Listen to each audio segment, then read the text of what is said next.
Carlos Alcaraz withdraws from Canadian Open. A look at the impact on the tennis season. Imagine a scenario where top tennis stars are opting out of major tournaments one by one, setting off a ripple effect in the sports world. Carlos Alcaraz, the world's second-ranked player, has become the latest in this trend, joining Jannik Sinner, Novak Djokovic, and Jack Draper in skipping the upcoming Canadian Open. This decision comes as these elite athletes prioritize their health and recovery ahead of the final Grand Slam event of the season, the US Open, which kicks off on August 25th. Alcaraz, who narrowly lost to Sinner in the Wimbledon singles final just 9 days prior, took to X to address his fans directly. He expressed his disappointment in missing out on the Toronto tournament, attributing his absence to minor muscle issues that require both physical and mental recuperation. To the tournament organizers and my loyal fans in Canada, Alcaraz wrote, "I apologize for not being able to participate this year. I hope to see you all next year." Jack Draper, currently ranked as Britain's top male player, shared similar sentiments.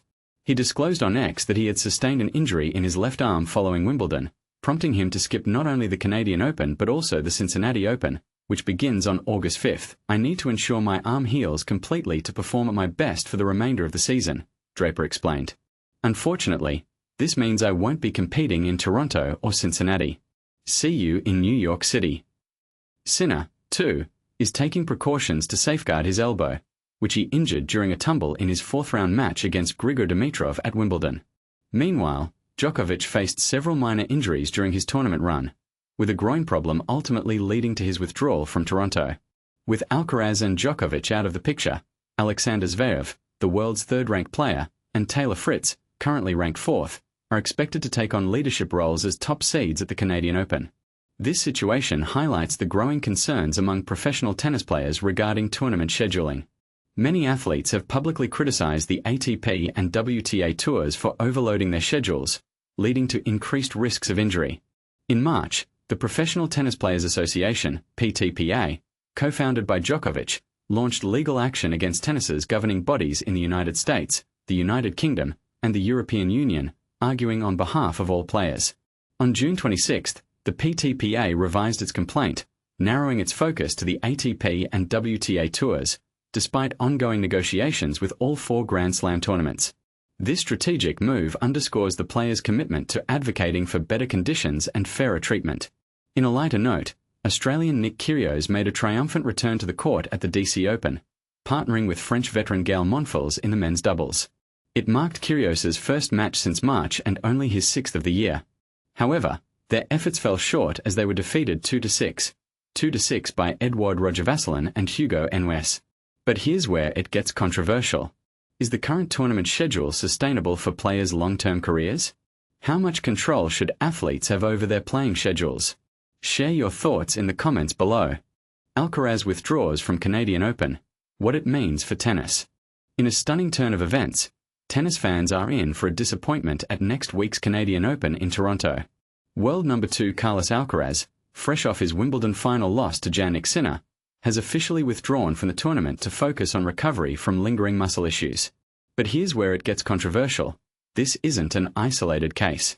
4 of the top 6 men's players in the world, including Sinner, Novak Djokovic, and Jack Draper, are also skipping the event, raising questions about the balance between player health and the demands of the tennis calendar. And this is the part most people miss. The Canadian Open, a critical warm-up for the US Open, now faces a major dent in its star power. Alcaraz, the 22-year-old 5-time Grand Slam champion, took to social media to explain his decision, stating, "After many consecutive weeks of competition without rest, I will not be able to play in Toronto this year. I have small muscle issues and need to recover physically and mentally for what comes next."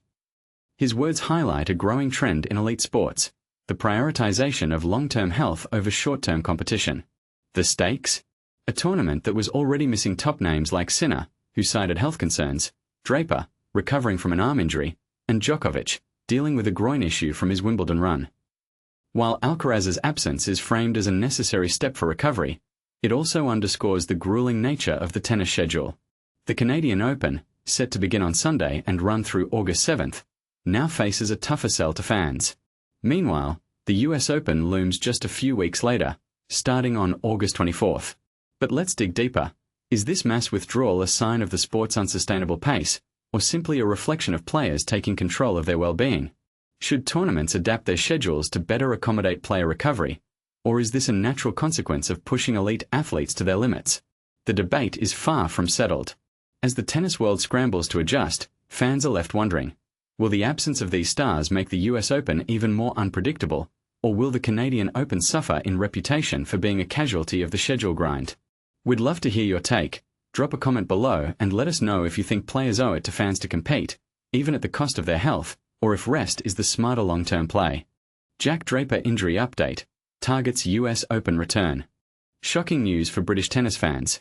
Jack Draper, currently the UK's highest-ranked male player, has just revealed his pulling out of 2 major summer tournaments due to an unexpected arm injury. Just when anticipation was building for his North American hard-court campaign, Draper announced he'll skip both the prestigious Toronto and Cincinnati Opens to focus on his recovery. But here's where things heat up. He's eyeing a dramatic comeback at the US Open, set to kick off on August 24th.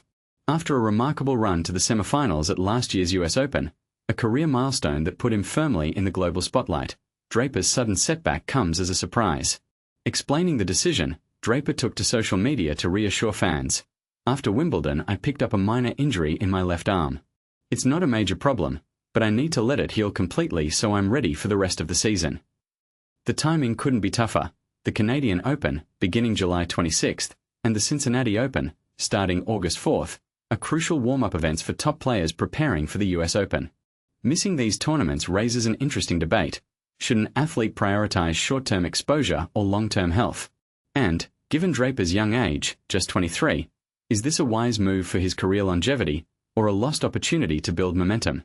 Draper's early exit at Wimbledon, falling in 4 sets to Croatia's Marin Cilic in the second round, undoubtedly impacted his confidence and momentum. Still, he's far from alone in sitting out the upcoming Canadian Open. Recent Wimbledon champion Jannik Sinner and tennis legend Novak Djokovic, who holds an astonishing 24 Grand Slam titles, have both announced they'll miss the event too.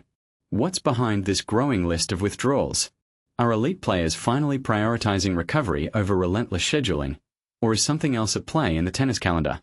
And this is the part most people miss. Draper's comment about prioritizing his health hints at a broader shift in how athletes today view injury management and career strategy. With sports careers growing ever longer, taking time off, while controversial, might actually be the smarter path. What do you think? Should Jack Draper's decision be seen as smart self-care in a punishing sport, or is it a risky move that could stall his momentum? And how do you feel about so many top names skipping big tournaments? Share your opinions below. Do you agree with Draper, or do you think top athletes should do everything they can to stay on court?